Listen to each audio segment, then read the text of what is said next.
Assalamualaikum warahmatullahi wabarakatuh. Selamat pagi. Ketemu lagi untuk mata pelajaran produktif kreatif kewirausahaan. Untuk pertemuan kedua nanti yang akan kita bahas yaitu menentukan indikator produksi massal.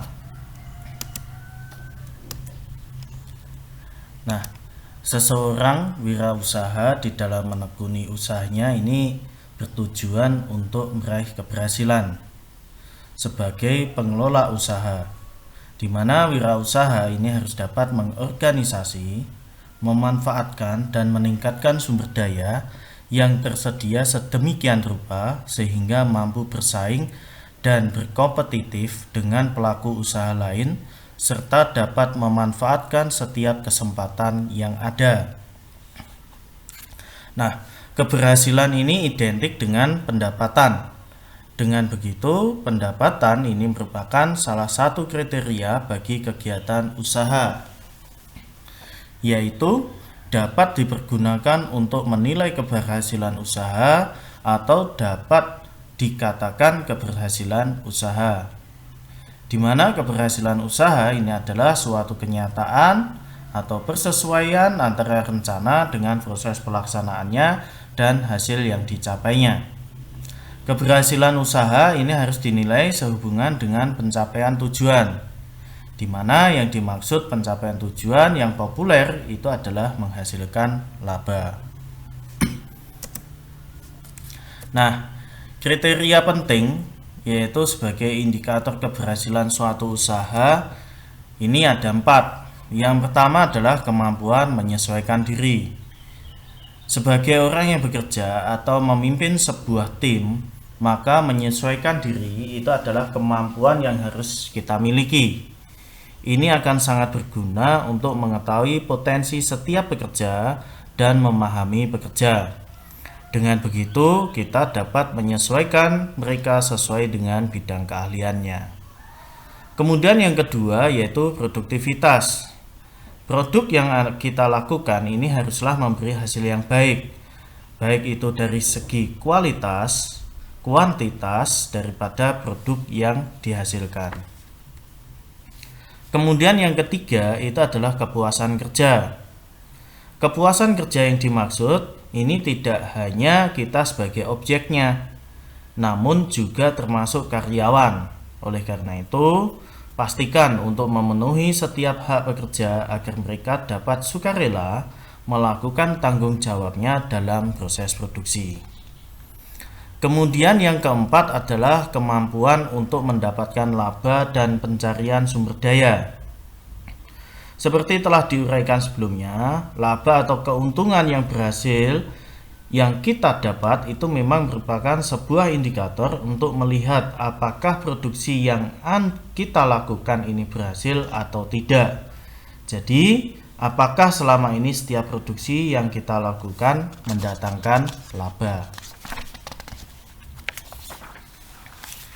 Kemudian yang berikutnya yaitu kriteria keberhasilan. Nah, kesuksesan kewirausahaan ini disebabkan orientasi pada tindakan yang berada dalam kerangka berpikir, di mana ide-ide itu dapat timbul dan diterapkan walau dalam situasi yang tidak menentu. Nah, di sini karakteristik berpikir pada tindakan kewirausahaan ini ada 5. Yang pertama, sangat bersemangat dalam melihat mencari peluang-peluang yang baru. Kemudian yang kedua, mengejar peluang dengan disiplin yang ketat.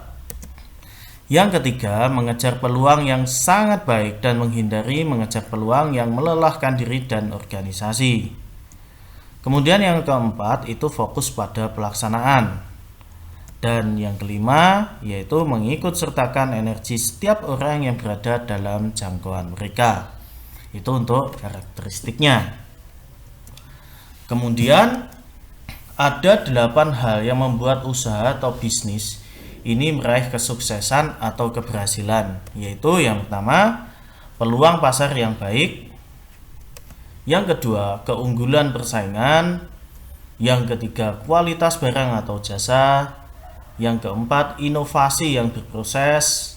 Kemudian yang kelima, dasar budaya perusahaan. Yang keenam, menghargai pelanggan dan pegawai. Yang ketujuh, manajemen yang berkualitas. Dan yang delapan adalah dukungan modal yang kuat. Nah, adapun indikator keberhasilan usaha ini menurut Suryana yaitu ada 5. Yang pertama adalah modal, yang kedua pendapatan, yang ketiga volume penjualan, yang keempat output produksi, dan yang kelima adalah tenaga kerja. Nah, sedangkan indikator keberhasilan menurut Dwi Rianti itu juga ada 7. Yang pertama adalah peningkatan dalam akumulasi modal atau peningkatan modal. Kemudian yang kedua itu adalah jumlah produksi. Yang ketiga adalah jumlah pelanggan. Yang keempat, perluasan usaha. Kemudian yang kelima, perluasan daerah pemasaran. Yang keenam, itu adalah perbaikan sarana fisik. Dan yang ketujuh, pendapatan usaha. Nah, dapat diketahui bahwa terdapat banyak pendapat dan pandangan mengenai dimensi keberhasilan usaha. Maka dimensi yang digunakan untuk penelitian ini menggunakan pendapat Dwi Rianti bahwa dimensi keberhasilan usaha yaitu diantaranya adalah peningkatan dalam akumulasi modal atau peningkatan modal, kemudian jumlah produksi, kemudian jumlah pelanggan, perluasan usaha, kemudian perluasan daerah pemasaran. Kemudian yang tidak kalah penting di sini adalah perbaikan sarana fisik dan pendapatan usaha. Nah, di sini ada beberapa indikator keberhasilan dari suatu usaha. Ini menurut beberapa pakar. Tadi sudah saya sampaikan ada 2. Nah, di sini ada beberapa. Salah satunya adalah Suranti. Ini berpendapat bahwa indikator keberhasilan usaha ini dinilai melalui 3 pendekatan. Yang pertama adalah pendekatan pencapaian tujuan, yaitu menyebutkan bahwa keberhasilan usaha ini harus dinilai sehubungan dengan pencapaian tujuan, yaitu pendapatan laba atau keuntungan yang merupakan selisih antara harga jual dengan biaya produksinya. Kemudian indikator yang kedua adalah pendekatan sistem. Ini mengatakan bahwa keberhasilan usaha dinilai cara yang dibutuhkan untuk mencapai tujuan akhir, yaitu bagaimana hubungan antar individu dalam unit usaha ini dapat bekerja sama dan berkoordinasi sehingga tercapai kondisi kerja yang kondusif. Kemudian pendekatan yang ketiga yaitu pendekatan konstituensi, yaitu dia menyatakan bahwa keberhasilan usaha ini dinilai dari hubungan baik dengan mitra kerja yang menjadi pendukung kelanjutan unit usaha. Nah, di sini juga menyebutkan bahwa mitra usaha atau pihak yang berkepentingan ini antara lain pelanggan, karyawan, dan pemasok. Nah, keberhasilan usaha dalam permodalan ini sudah terpenuhi, yaitu penyaluran yang produktif dan pencapaian tujuan daripada organisasi. Nah, ini pendapat daripada Ina Primiana. Sedangkan Al-Ghifari ini menyatakan bahwa keberhasilan usaha dapat dinilai atau dilihat dari efisiensi proses produksi yang dikelompokkan berdasarkan efisiensi secara teknis dan efisiensi secara ekonomis. Nah, itu adalah beberapa pendapat menurut pakar, yaitu mengenai indikator keberhasilan dari suatu usaha. Nah, kemudian yang berikutnya ini adalah indikator keberhasilan produksi massal. Nah, indikator keberhasilan produksi massal ini merupakan bagian dari kegiatan manajemen daripada produksi, di mana untuk mengetahui derajat keberhasilan dalam melaksanakan strategi perencanaan produksi yang sudah disusun. Nah, ini kita perlu melakukan pengukuran atas produktivitas efisiensi dan efektivitas pelaksanaan kegiatan operasi produksi massal. Produktivitas sebagai rasio keluaran atau output ini terhadap masukan atau input yang mempunyai tujuan untuk menilai kinerja proses produksi. Nah, pengukuran keberhasilan daripada proses produksi ini meliputi beberapa hal. Yang pertama adalah produktivitas. Nah, berikut ini adalah hal-hal yang terkait di dalam aspek produktivitas. Yang pertama adalah perhitungan produktivitas dalam perusahaan. Produktivitas ini diartikan sebagai perbandingan antara volume keluaran dengan volume masukan. Dengan kata lain, produktivitas ini diukur dari tingkat efisiensi produksi masukan, seperti tenaga kerja dan modal yang digunakan untuk menghasilkan produk keluaran, di mana produktivitas merupakan dasar dari persaingan dan pertumbuhan ekonomi. Karena pentingnya produktivitas, data statistik produktivitas ini digunakan untuk membandingkan kesuksesan perusahaan satu dengan perusahaan yang lain. Produktivitas ini merupakan elemen penting dalam membuat model kapasitas produksi daripada suatu perusahaan. Nah, produktivitas ini juga digunakan untuk meramal daripada pertumbuhan ekonomi dari suatu perusahaan. Terdapat bermacam-macam cara pengukuran produktivitas, ini tergantung daripada tujuan perhitungan dan data yang tersedia. Salah satunya yang paling umum ini adalah menghitung produksi kotor pekerja selama 1 jam kerja. Nah, ini perhitungan ini dapat menghitung seberapa efisiensi penggunaan tenaga kerja untuk menghasilkan produksi keluaran. Kemudian yang kedua yaitu dimensi keberhasilan produktivitas.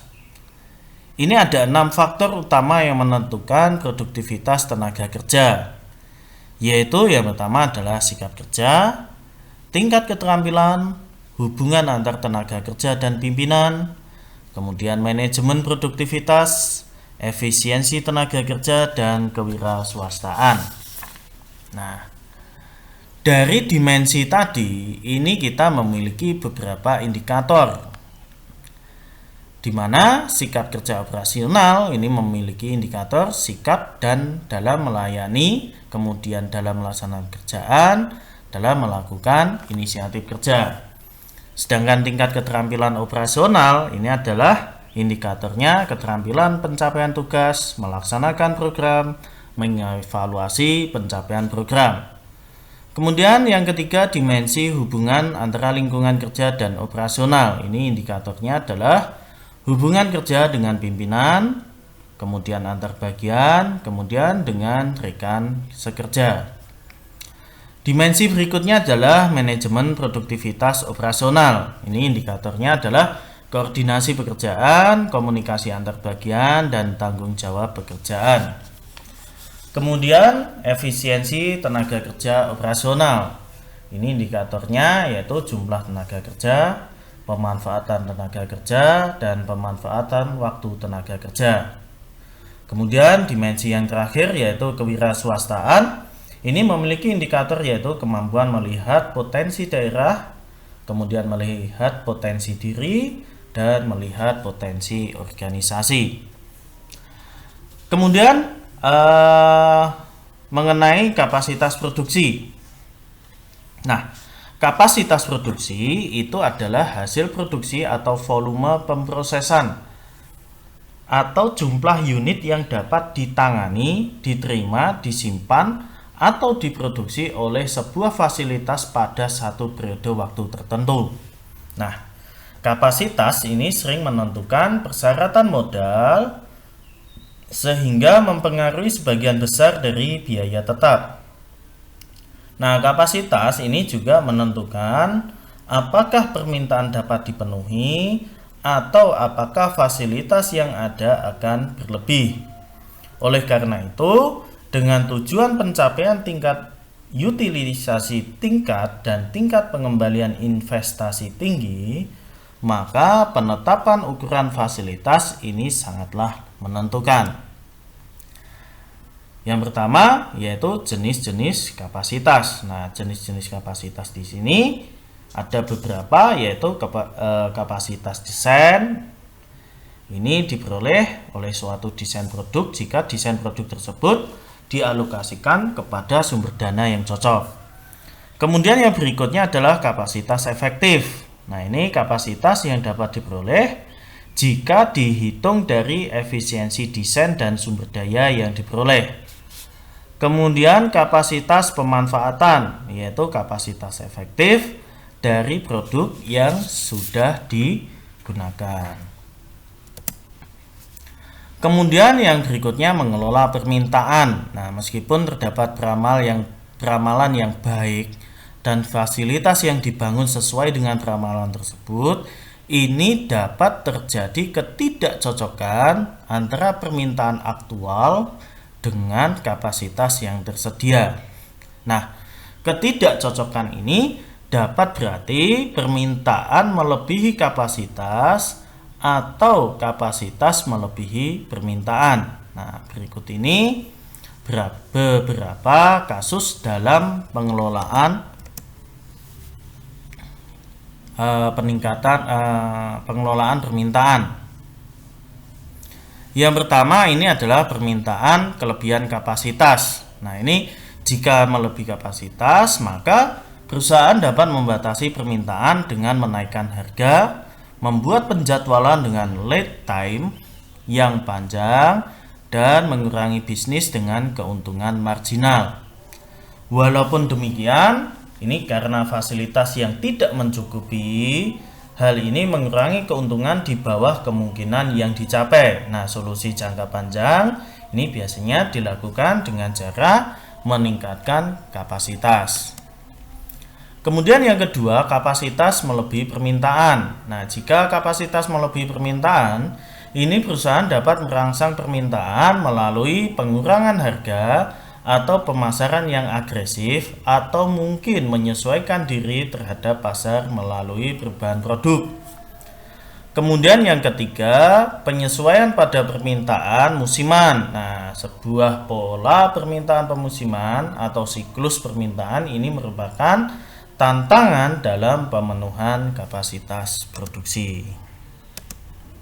Nah, ini tadi yang saya sampaikan, yaitu mengenai materi kita pada pertemuan yang kedua, yaitu menentukan indikator produksi massal. Nah, apabila kalian menginginkan untuk materi lebih lengkap, ini dapat diunduh, yaitu pada PKK anas.blogspot.com 2020-08 menentukan indikator produksi massal HTML. Nah, ini silahkan Anda kunjungi, kemudian silahkan dipelajari.